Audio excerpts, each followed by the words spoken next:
Morning students, today I am going to explain you with a very good thought, that is, don't downgrade your dream just to fit your reality, upgrade your conviction to match your destiny. जिसका अर्थ है भगवान ने हमें जितना दिया है उसको सीमित ना रहकर, उसमें मतलब सीमित ना रहकर मेहनत करके आगे बढ़ते जाना है और कुछ करके दिखाना है। यदि आप मन में ठान लेंगे तो ज़रूर कुछ ना कुछ करके दिखाएंगे। तो स्टूडेंट्स सब तैयार रहें। तो आगे तो हमारी स्टोरी थी द गिटार प्लेयर के बाद स्वयंवर की। स्वयंवर में ये बताया गया है, एक बार की बात थी, एक छोटी राजकुमारी थी जो बचपन से ही बहुत अच्छी विस्लिंग मतलब सीटी बजाती थी।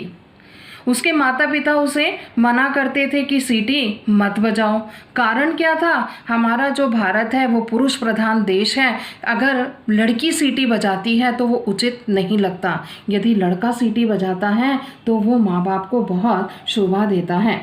लेकिन बच्ची जो थी बहुत अच्छी प्रकार से सीटी बजाती और सीटी बजाती ही रही। उसने माँ बाप की भी नहीं सुनी। साल गुजर गए और वह एक दिन बड़ी हो गई। अब जैसे जैसे बड़ी होती गई तो उसकी आवाज़ और अच्छी खुलती गई और वो और ज़्यादा अच्छी सीटी बजाने लगी।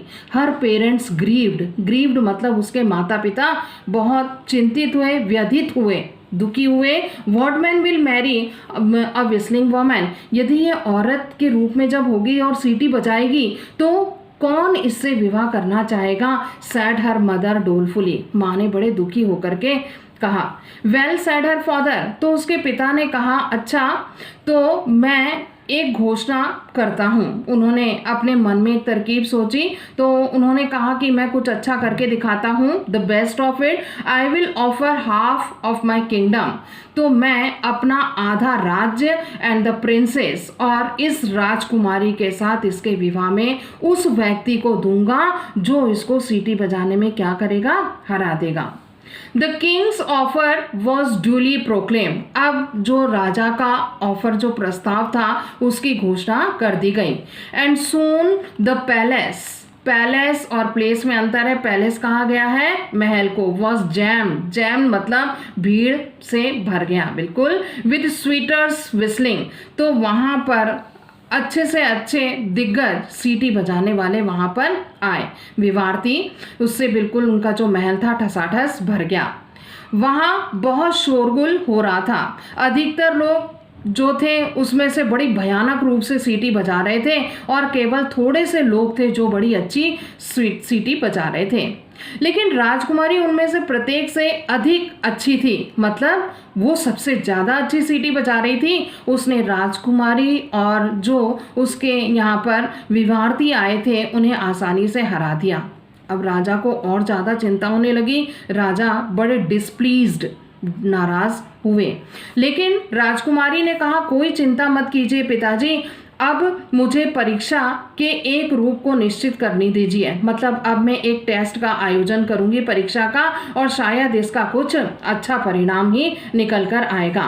फिर जितने भी विवार्थी वहां पर खड़े थे उनकी तरफ राजकुमारी मुड़ी और उसने कहा क्या आप लोग यह स्वीकार करते हो कि आप लोगों को अच्छी खासी हार दी गई है? नहीं, वे सभी नाराज तो थे ही कि कोई भी नहीं औरत से हारना चाहेगा। पुरुष जो होगा वो औरत के आगे कभी अपनी हार स्वीकार नहीं करेगा।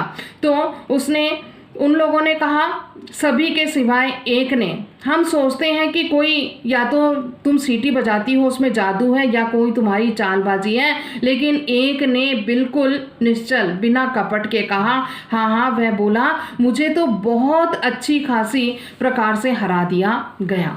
मतलब उसने क्या कर लिया? उस व्यक्ति ने अपनी हार स्वीकार कर ली।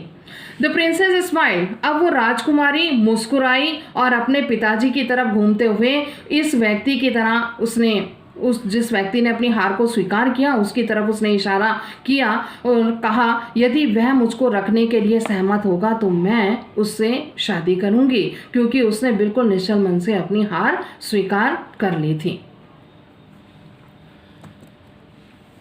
यहाँ पर आपको ग्लॉसरी दी गई है, वर्ड मीनिंग दिए गए हैं। तो वर्ड मीनिंग, जो वर्ड है वो बुक के हैं, मीनिंग उसका आपको हिंदी में दिया गया और साथ में सिमिलर मीनिंग भी दिए जा रहे हैं, क्योंकि आपको एग्जाम में कॉम्प्रिहेंशन पैसेज आते हैं उसके लिए करना है। Thank you, have a nice day.